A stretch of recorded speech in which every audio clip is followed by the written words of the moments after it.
We also found that a lot of real movies uploaded their title sequences to YouTube, so this gave us some idea as to what we could do and good techniques.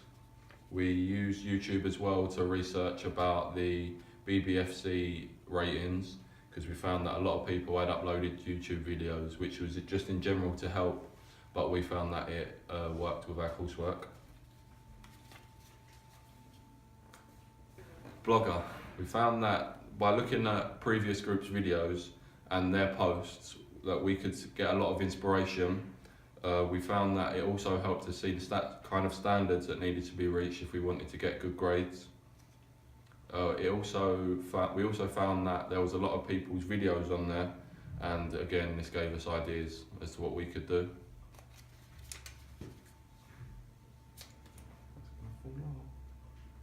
SlideShare. We found that a lot of people had uploaded videos that were analysing as posters and trailers. This helped a lot with our research because we found that if we analysed similar sort of stuff, then we'd be getting good grades.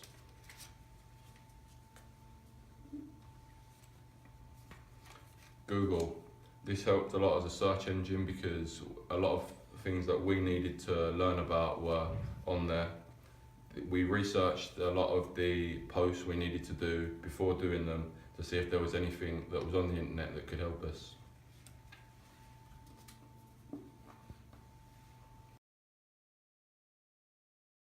Blogging.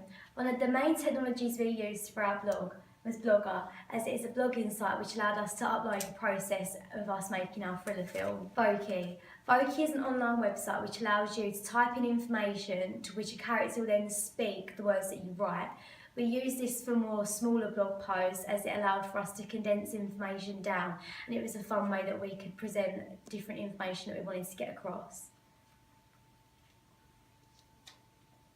Apple iPhone Notes is an easy app which we all had access to, which allows you to type up different content.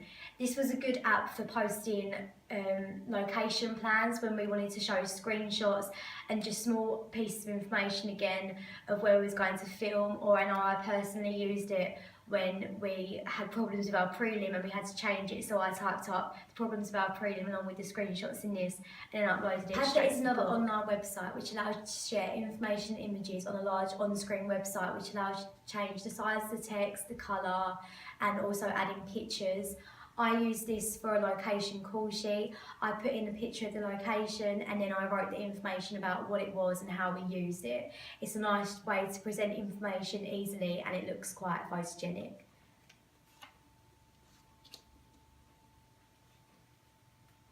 Pictochart is also an online website. It basically gives you a big screen and you can do whatever you want with it. You can change the background, you can add in images, add in text, you can add in little logos.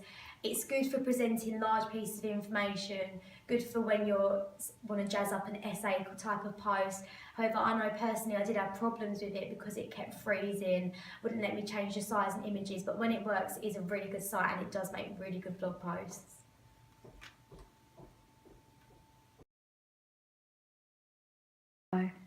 So SlideSnap, SideBoom and Prezi and Animito we all used in order to make a PowerPoint and then embed it onto our blog.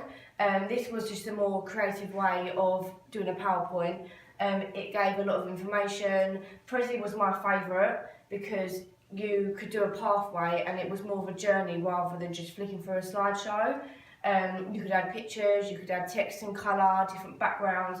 In fact, all of these you could use that software for. You could change all of the effects and it was just more enjoyable for whoever was reading it, for our audience, and just more technologically advanced. So Vimeo we used, which is also similar to YouTube. So you create a video and then you put it onto Vimeo. It's like a software that you can just upload your videos, upload music, that goes onto your account, and then it's easier to embed onto the blog. It's the same way as YouTube, same way it's represented. You know, you can watch more videos online, and it's just another way to have it onto the internet. Whilst on the topic of Vimeo, YouTube was also a great way that we used in order to show our research, our planning and then our analysis. We use YouTube in order to show our audience reactions, our focus group. This was also with Voki as well. It was just more ways in order for us to put our research and our work onto the internet through different ways. So SoundCloud we used in order to put up voice recordings, in order to find our music. This was a good way because there was lots and lots of content for us to go through and find and make sure that it's the exact one that we wanted. It's an easy way to record. You can just press the record button and then go and upload it to the blog, upload it to VoiceThread if we was looking into other ways and finding how to put it onto the blog. It's a simple and easy way of just having a profile and finding what you need. We also used Amaze. Amaze was basically another presentation software. It allowed us to either have one slide so that all of the information, if it was a little slide, all the information could just be put in one place and then the audience could see it. Or you could also use it like SlideShare or SlideBoom, where it was a presentation, it was more than one page. You could add images, colour, background, just make it your own really and then place it onto the blog. In order to make our blog more approachable and more interactive with the audience, we also use software called Bubble.us. Bubble.us is basically a spider diagram where you can touch the tabs and move it along and open up the tabs so that you've got more information.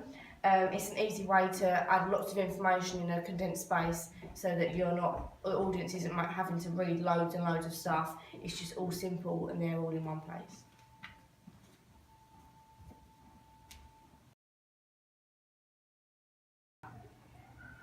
For filming our thriller, I used an iPhone 6 to record. There were some limitations and some strengths to this. First of all, the strengths, the quality was very good and it was easy to access and it was easy to convert onto my laptop as well. However, there were some limitations to it. My phone was dying when we was filming because the camera was draining the battery, so we had to resort to another phone or finish filming. For editing our thriller, I used iMovie. This was easy because I have a MacBook and iMovie comes with the MacBook, so it was easy to use. And also it is very simple and straightforward to get on with. I did try other editing softwares, for example Splice, but I didn't get on with them. And also iMovie is on the laptop, so it's much easier to access. With Splice, it is an app available on the iPhone, so it's very accessible. Also, everyone in our group has an iPhone, so everyone could access the app. It was used for our evaluation tasks and also our prelim tasks.